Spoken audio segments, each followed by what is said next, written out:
improving is it's a great trait to have. It's great for English cricket and it's great for this group. Pass the mic to Rory and then we'll do Chris and then Will. Joe, Josh Butler said, I think it was in the immediate aftermath of the World Cup final, nothing on a cricket field would ever faze him again after what you guys went through. Do you feel similarly when this series heats up that sort of experience of that final will see you right? I think when you look back at that final and everything that it threw at the group that played in it, those are experiences that you can hold with you forever, ones that you can look back on fondly in years to come. But when it comes to actually playing, having been in those situations, for someone like Joss and Ben who spent a long period out there under pressure, it must make you think differently, and it'll be interesting to see that unfold throughout this series. But it can only be a positive. And that's great for our group, to have two senior players perform for long periods of time under the biggest scrutiny, the biggest pressure, if you like, in the white ball format. They've got a chance now to take that forward and take that into the red ball stuff, into the Test cricket and into this series, and that can only be a positive for this team.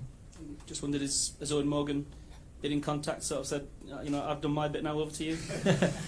I'm sure he's still celebrating somewhere, to be honest.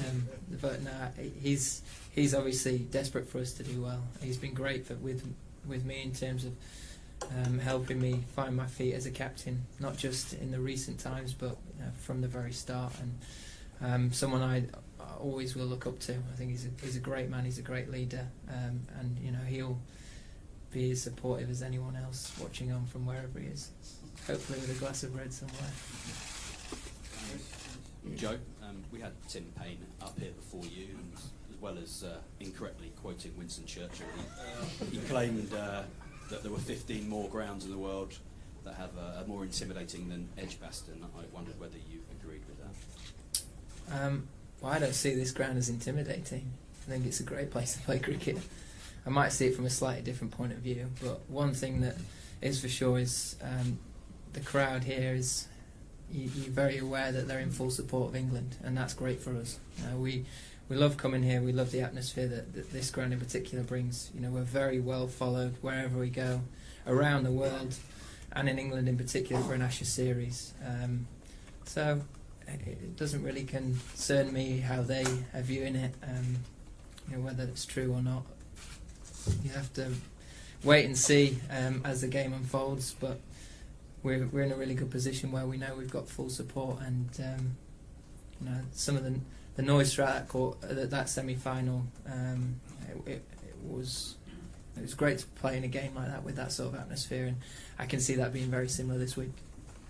Will, you spoke about trying to start the game well here. How do you do that? How do you practice for that, especially given you got bowled out for 85 on the first morning against Ireland?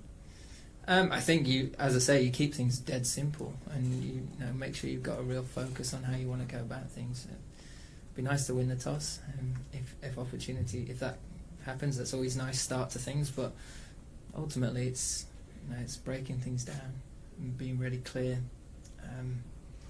Embrace everything that comes with the start of a series, and get in the battle, enjoy the contest of an Ashes series, whether that's with bat or ball, is have full confidence and respecting yourselves and your teammates that you're more than capable of performing in that environment, and I'm fully expecting us to be able to step up to that.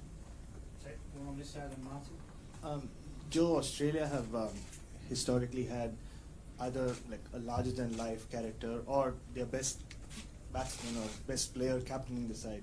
Now we have someone like Tim Payne, unsung, understated. So how do you size him up as a counterpart? Well, we know how we're going to try and get him out as a batter, and I think it doesn't really matter to us how he goes and captains his team. As I say, we're very prepared. We've got some good plans in place in terms of how we want to counter Australia. But we're not really concerned about how they go about their business. That's for them to worry about, them to look after. I've got respect for them as a team. They're a fine test playing nation, and they've got some very skillful players.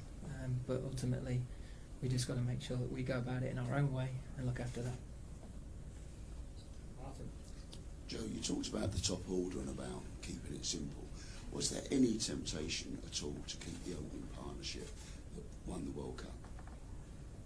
No, there wasn't. No, you know, I think Roy's a very talented player, and granted, you'd probably be disappointed with the scores he made in that Ireland Test match.